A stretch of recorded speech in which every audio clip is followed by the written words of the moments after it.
Hello everyone. आज के इस वीडियो में हम लोग पढ़ने वाले हैं प्रकाशिक पथ के बारे में।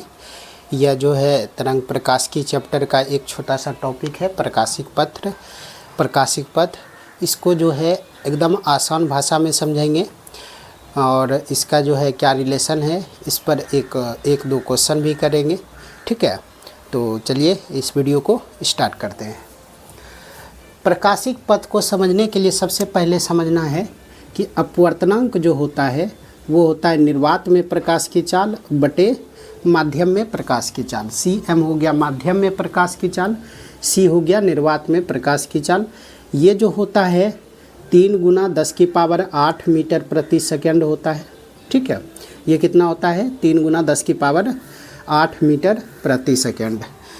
अब उसके बाद जो है एक होता है पथ की लंबाई। क्या होता है? पथ की लंबाई।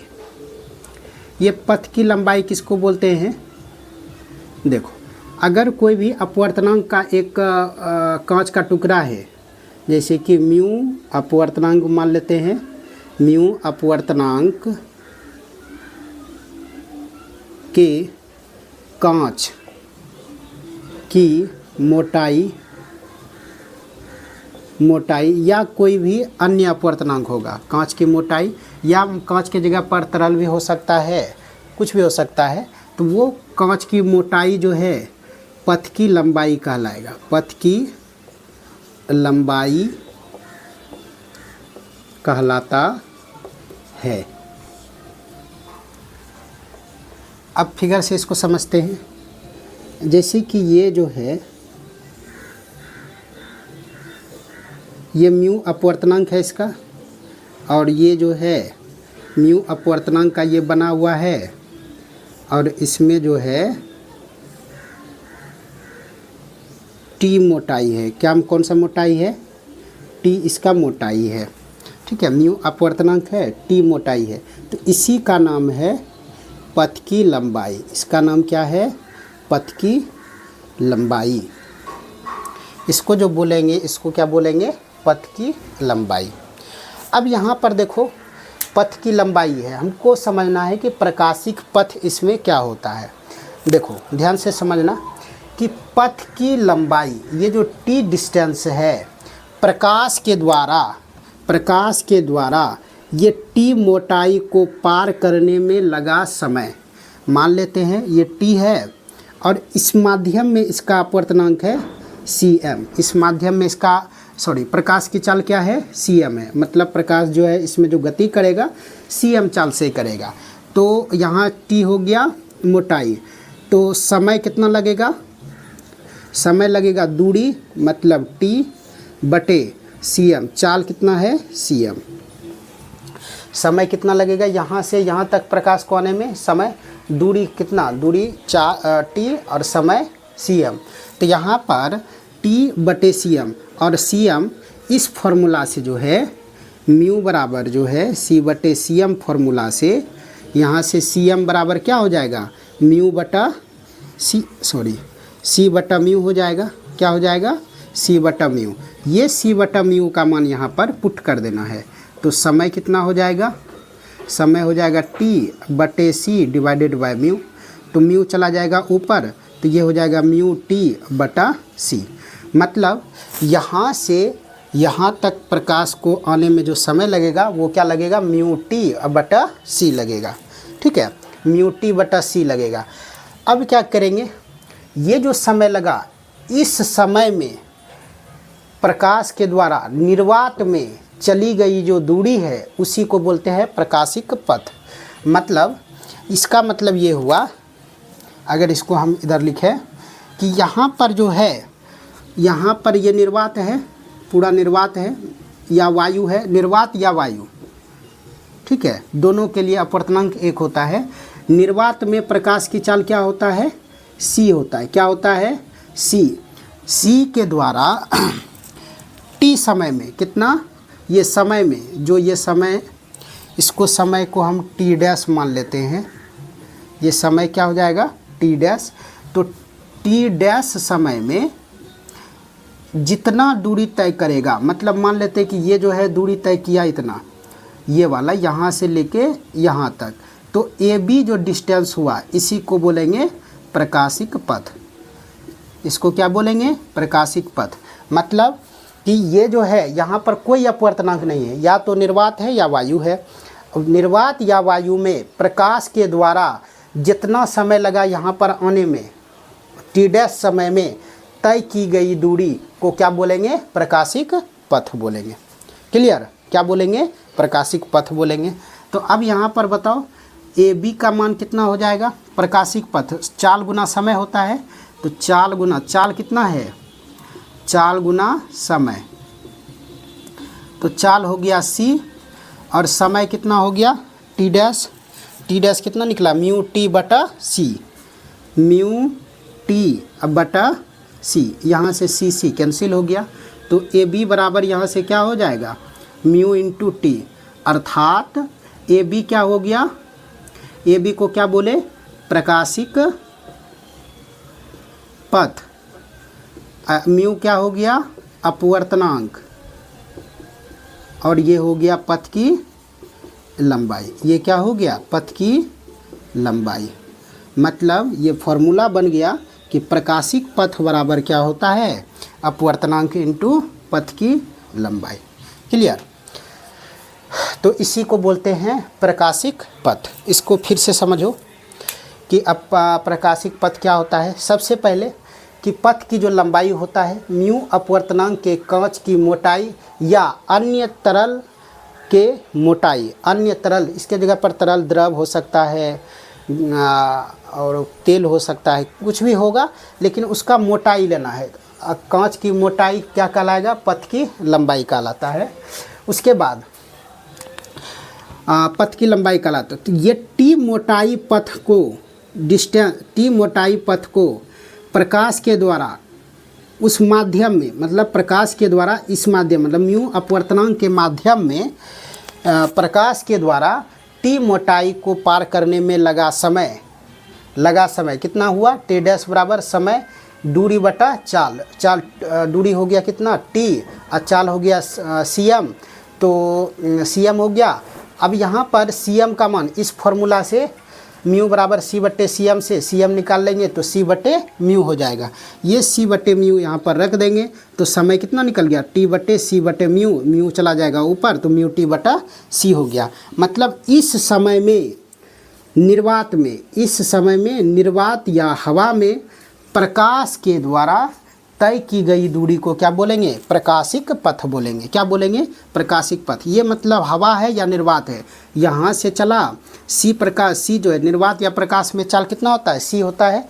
यहाँ से चला और यहाँ से इतना समय में, कितना समय चला? टी डैश समय में, इसमें चला कितना? टी डैश समय में पहुँच गया यहाँ पर। तो इसका जो ये डिस्टेंस हुआ, इस डिस्टेंस को ही क्या बोलेंगे?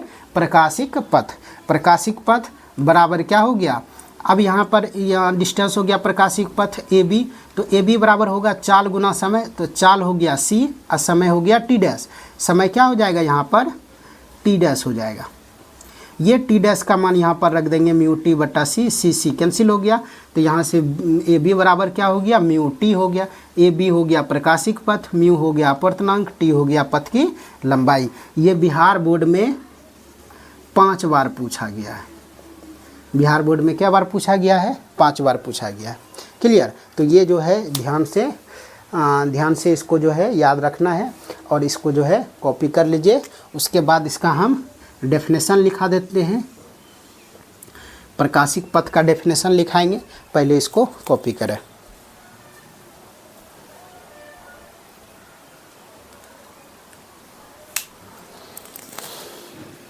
चलो हो गया कॉपी, आगे बढ़ते हैं।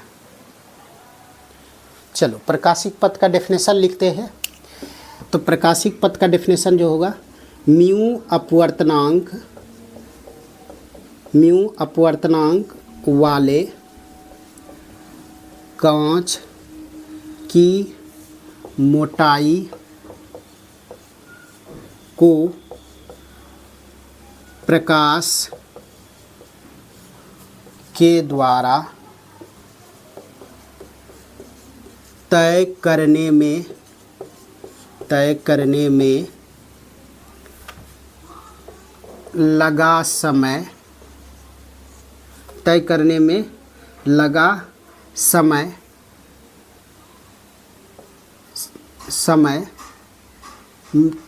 तय करने में लगा समय में तय करने में लगा समय और उसी समय में निर्वात या हवा में प्रकाश के द्वारा तय की गई दूरी प्रकाशिक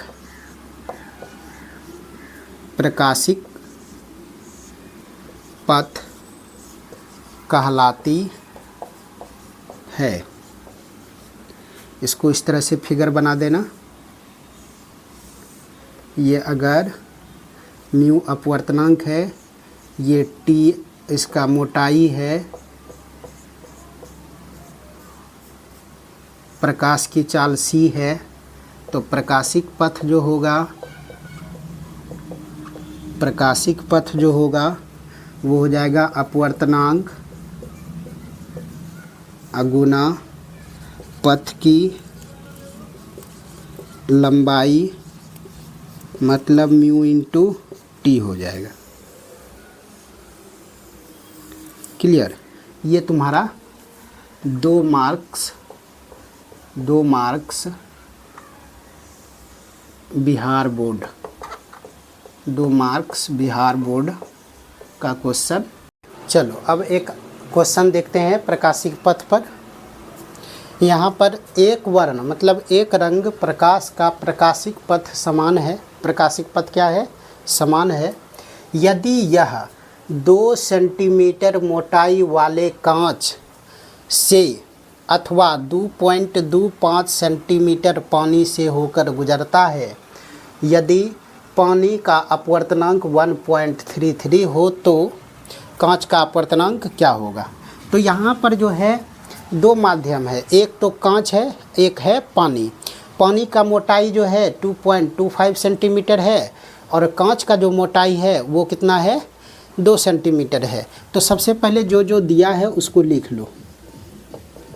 सबसे पहला काम क्या करना है? जो दिया है वो लिख लो। प्रकाशिक पथ समान है, प्रकाशिक पथ समान, ठीक है। उसके बाद एक दिया हुआ है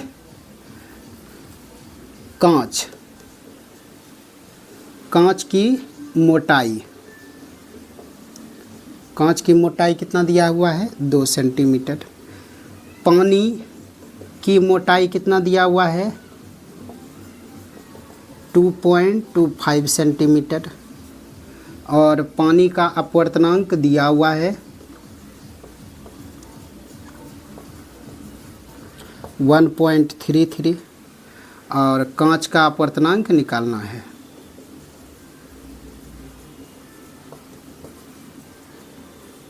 ठीक है, तो सबसे पहले इसमें क्या करेंगे?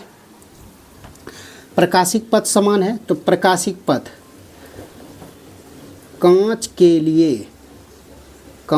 लिए प्रकाशिक पथ क्या हो जाएगा? अपवर्तनांक नहीं दिया हुआ है, लिख दिए म्यू। और पथ की लंबाई मतलब मोटाई दिया हुआ है कितना? 2 सेंटीमीटर। इसको मीटर में कन्वर्ट कर देंगे, इतना हो गया।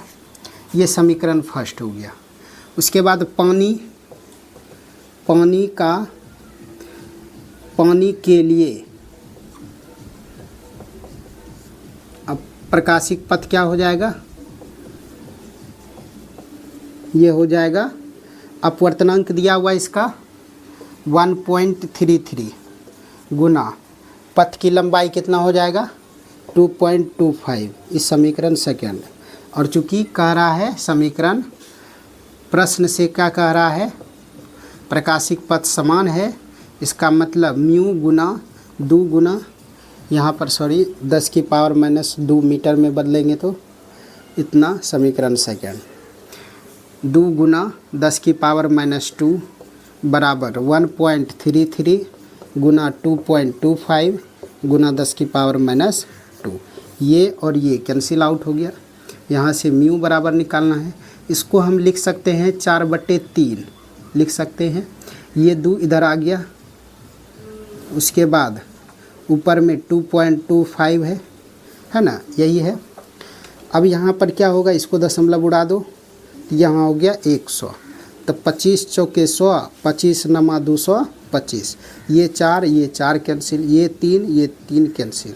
तो म्यू का मान कितना हो गया, 3/2 मतलब 1.5। ये इसका आंसर। क्लियर। चलो इसको कॉपी करो।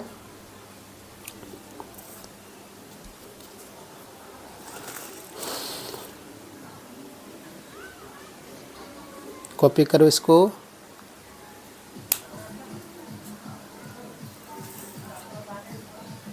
क्लियर। आगे बढ़ते हैं। ये क्वेश्चन है अगला, प्रकाशिक पथ बराबर होता है। ये 4 ऑप्शन दिया हुआ है, तो इसका ऑप्शन कौन सा हो जाएगा, ऑप्शन नंबर ए हो जाएगा, अपवर्तनांक गुना पथ की लंबाई। ये बिहार बोर्ड 2020 में पूछा हुआ क्वेश्चन है। ठीक है, तो इस तरह से प्रकाशिक पथ पे एक ऑब्जेक्टिव फिक्स है, ये आता ही आता है। उसके बाद 1-2 मार्क्स का क्वेश्चन प्रकाशिक पथ वो भी आता है। ठीक है, उस पर एक हम न्यूमेरिकल करा ही दिए हैं। तो अगर ये वीडियो अच्छा लगा होगा तो आप लोग चैनल को सब्सक्राइब करें, बेल आइकन को दबा दें, ताकि पल पल का अपडेट आप लोगों को मिलता रहे। चलिए ठीक है, मिलते हैं अगले वीडियो में अगला टॉपिक लेके। तब तक के लिए ऑल द बेस्ट, धन्यवाद।